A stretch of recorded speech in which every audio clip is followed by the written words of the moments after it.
There is a saying that success leaves clues. So a lot of times entrepreneurs and people try to replicate the success of somebody else by following steps that they followed to bring them success. Now, this is usually sound advice, but normally what this turns into is just copying. And in most cases, that doesn't work, especially when the market and conditions change. People might be trying to find success for their projects or whatever it is that they're trying to do within Web3 via the same channels that were working 2 years ago. Now, we all know that the hub of Web3 happens to be Twitter. Crypto Twitter is by far the most interesting place if you're interested in anything that I speak about. However, it is not the only channel. And in fact, I've been finding some very interesting conversations over on LinkedIn, of all places, believe it or not. So I'm going to dive into that and share why LinkedIn might be an underutilized resource for whatever it is that you're trying to do within Web3. Hello, I'm Taj, digitally known as Tropic Vibes, the host of Nifty Business, where we highlight NFTs and explore Web 3.0 as we move from pure speculation to creating real-world value.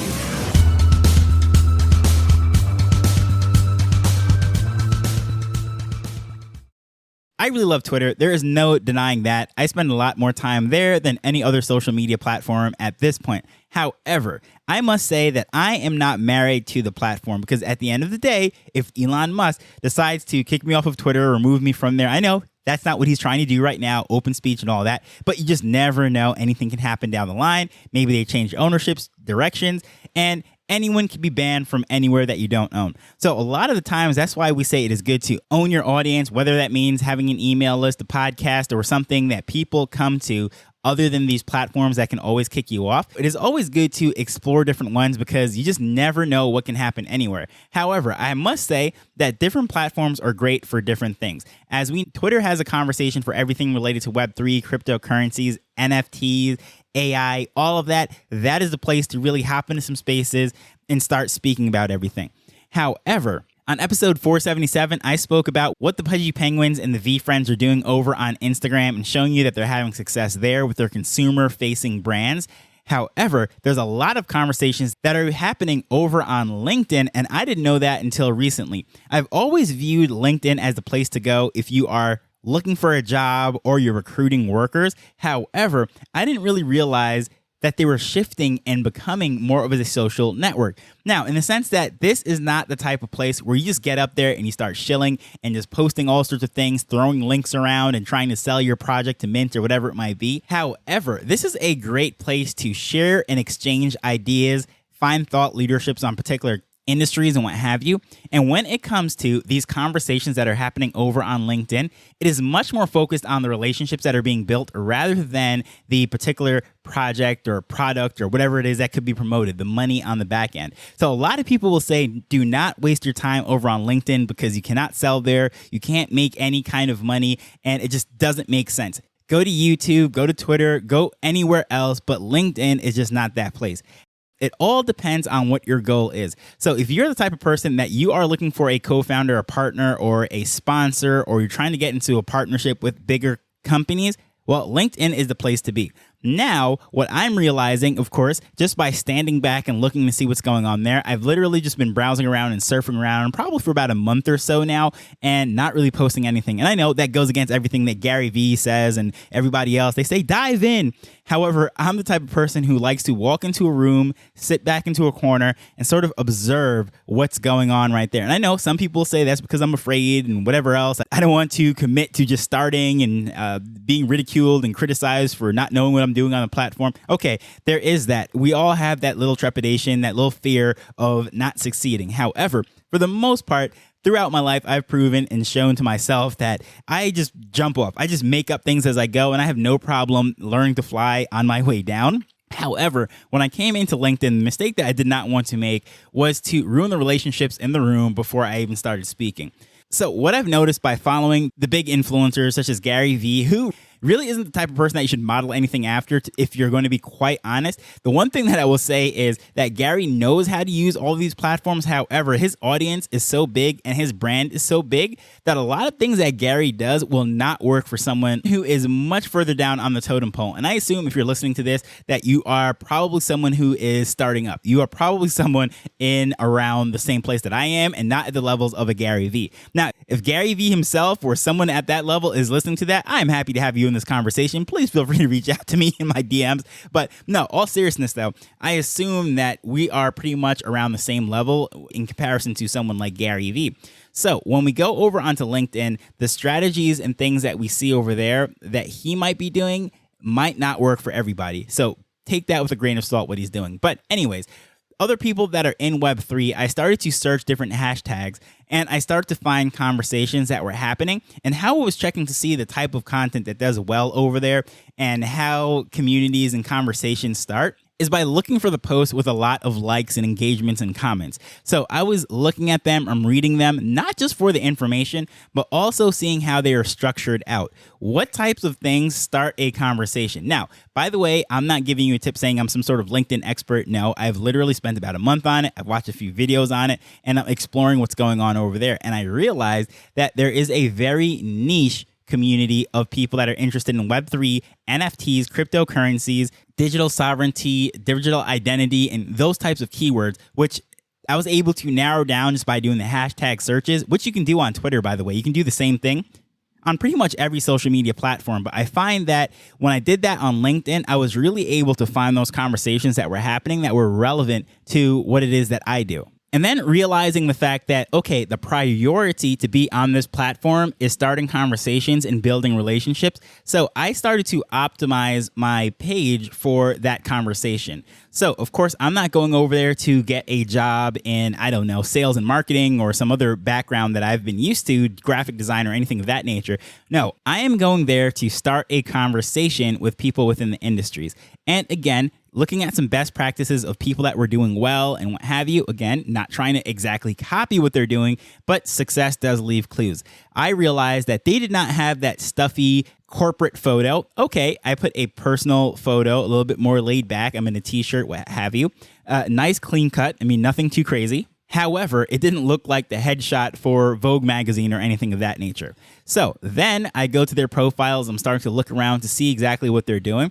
And I realize that this is not like the self-promotion shill type of profile. So of course I put some things that highlights a little bit about my personality and what have you. Again, looking at the best practices, what's going on there, observing the culture of the platform before just diving in and making a fool of myself. And then I start to see various options as to what kind of content, what sort of information is doing well there.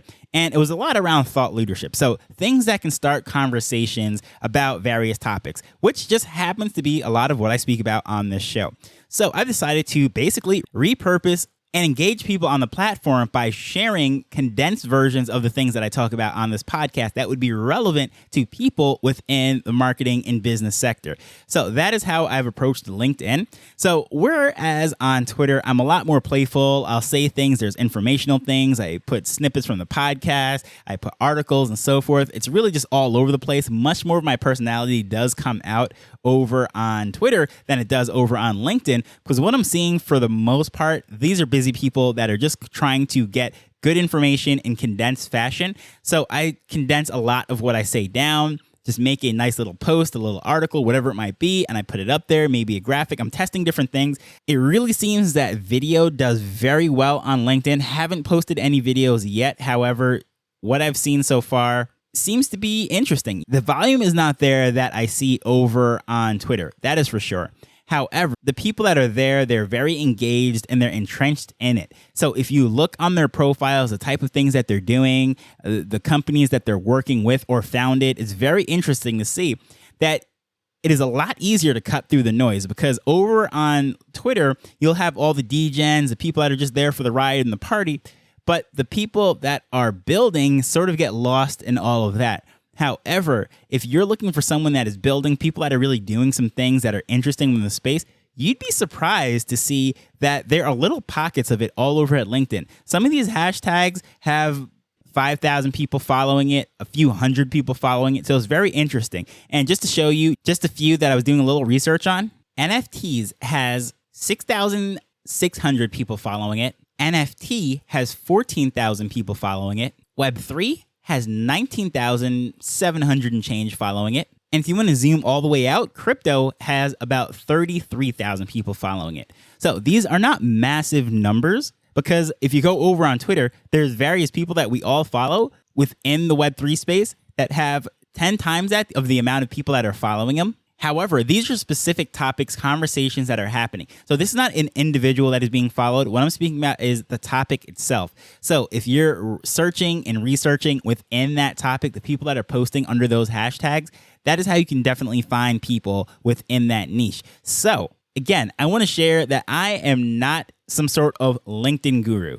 I have literally been on the platform exploring around for about a month. I've watched a few videos on how to optimize your page, and I've looked around to see how to really navigate and use this platform. And so far, so good. I can say that the quality of content that I'm finding is very serious. Some interesting things that I actually enjoy reading, I find very informative, nice to have conversations around.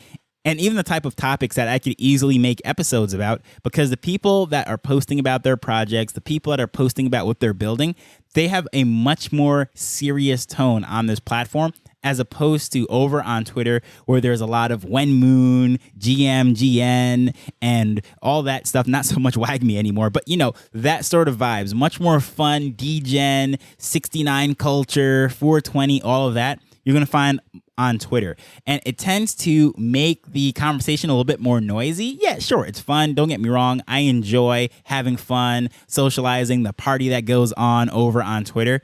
But it is much more focused, much more buttoned up, if you will, over on LinkedIn. And I won't lie, I was either going to pursue Instagram or my old stomping grounds of Facebook when I was considering of branching off of Twitter and trying to build on that, because I know how those platforms work, especially on Facebook, not so much Instagram. However, I decided to go off the beaten path and see what's going on over here on LinkedIn, because I just know it's much more buttoned up crowd, and so far so good. So if you are a LinkedIn power user, I would love to know what your thoughts are over there on that platform. I just started putting up my own content. But if you're over there on LinkedIn, feel free to engage with me there. It's going to be a totally different vibe. However, if you are interested in connecting, I'll put the link to my profile in the show notes. Don't worry, Twitter is still going to be my main hub. That is where the information is. That is where the people are. However, I don't want to be boxed into that one category. So if you are a LinkedIn user, please feel free to follow me, comment on what's going on over there. And if you have any critique or criticisms, I would absolutely appreciate it. Because I'll be fully honest, I feel like a stranger in a strange land. This is really a very different vibe over here. However, I think it has a lot of potential. But as usual, I just want to thank you for taking time to listen to this as we're learning and building Web3 together. So until next time, later. The Nifty Business Arrow is not investment advice. It provides insights and information within the space. As with anything, please do your own research before making a decision whether you're making an investment or a purchase.